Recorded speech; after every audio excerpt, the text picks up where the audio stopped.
Greetings, ladies and gentlemen. Do you remember back in the day when Bill Clinton was president, when Democrats actually bragged about putting more people to work? Even though government can't create jobs, it just gets out of the way because people like my boss, my multi-million-dollar boss, those people create jobs. Sam Seder, that toady divorcee from New York City, I've heard he has created 2 jobs. Somebody said he's got 2 autistics in the studio with him when he does that little internet show, and he's paying them. So, congratulations, Stan. I'll give you a little golf clap. But under Bill Clinton, Democrats bragged about economic growth. And under Obama, you remember when he was interviewed by Rick Warren, and he said, we were made for work. And then he did everything he did to undermine work requirements for TANF. And the rest is history. And then the pandemic came along. And now Democrats, their modus operandi is to pay as many people as long as they can to not work. And a lot of that goes back to personal responsibility. We have a lot more people today, let's be blunt here, having bastard children they have no intention of taking care of, sleazy people who abandon their children, sleazy people who engage in the consumption of fentanyl. America has a lot of irresponsible people. So if you're a Democrat and you think America sucks, it probably sucks because the people suck, or a lot of them.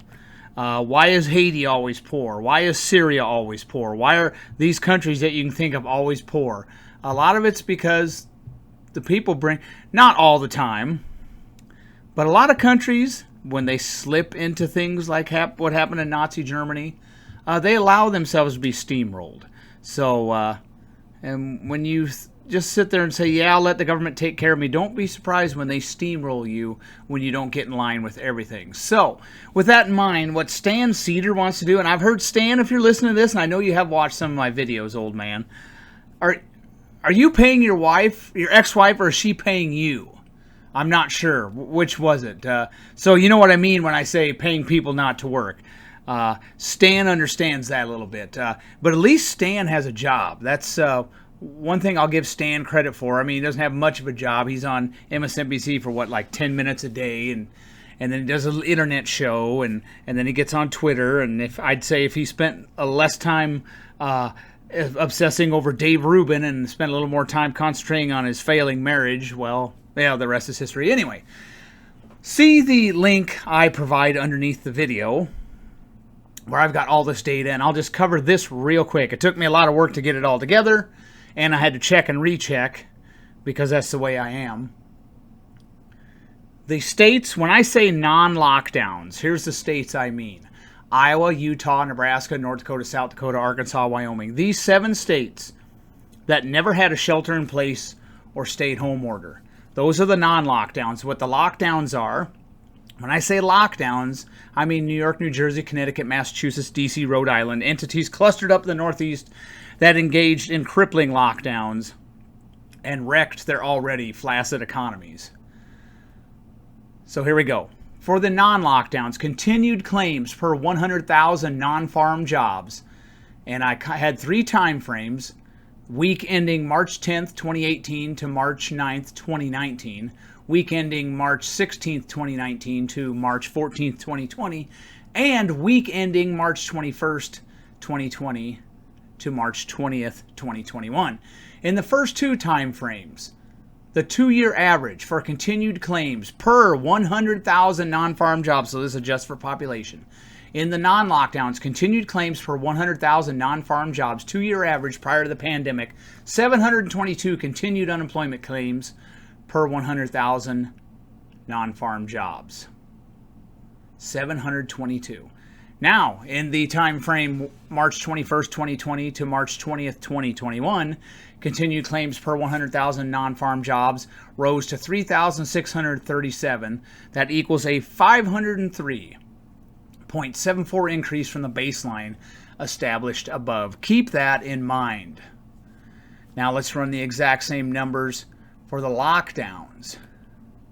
Continued claims per 100,000 non-farm jobs, 2-year average, right before the pandemic, from March 10th, 2018 to March 14th, 2020. Continued claims per 100,000 non-farm jobs, 2-year average in the lockdowns, 1,634.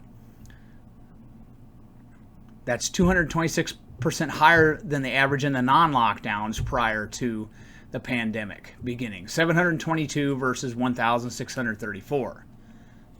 So you can see those states were already paying a lot more people to not work. Now in the lockdowns, continued claims per 100,000 non-farm jobs. This is from March 21st, 2020 to March 20th, 21. Continued claims per 100,000 non-farm jobs. 9,464. That equals a 579.197% increase in the baseline established above. So not only were the lockdowns having a significantly higher unemployment continued claims per 100,000 non-farm jobs to the tune of 226% higher, not only were the lockdowns paying a lot more people not to work before the pandemic, but their contraction during the year of the COVID-19 pandemic that I examined was much larger.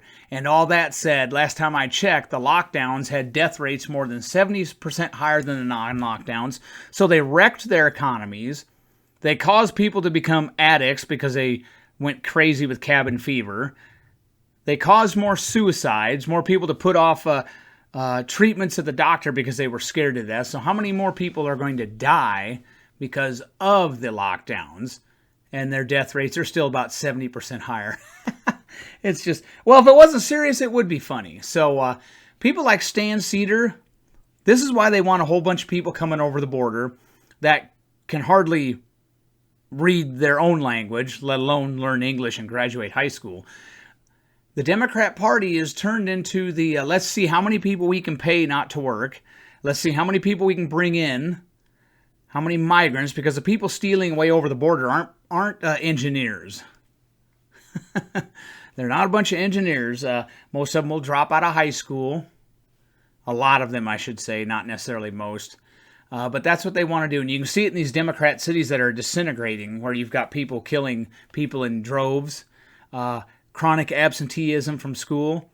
And it's that culture. And they are creating a culture of, let's see, we can get more votes paying people not to work. Now, my boss pays for that. So these Democrats in New York City who have been doing nothing for over a year, and some of them probably enjoy it, although you're probably not going to live the average life expectancy. Sitting around all the time, idle hands is the devil's workshop, as the saying goes. So I just wanted to let you know that if it wasn't obvious enough, and I'll run these numbers again, I'll focus on from April of 21 to March of 2022 and see, I bet you the gap gets bigger. You'll have the non-lockdowns, more people will be going back to work. They'll be getting closer. We still have a long ways to go. We're adding jobs right now, but remember, it's just the economy picking back up from the huge gully it went into. But I would wager the non-lockdowns will get back to balance. Well, if the government lets them. They're going to try to pay as many people as they can to not work. But the non-lockdowns will get back to equilibrium quicker than the lockdowns. So the Democrat Party is okay with you not working. So, and like I said, America has a lot more sleazy people, irresponsible people than it had, say, 50, 60 years ago. So there's a lot more people that'll take that.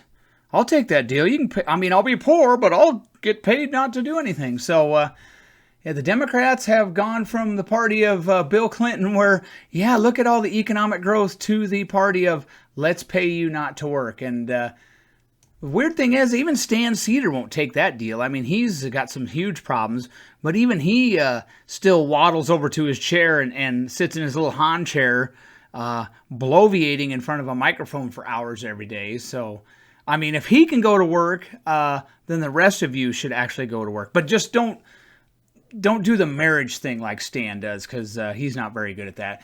Have a nice day, and don't thank me now for the depressing information.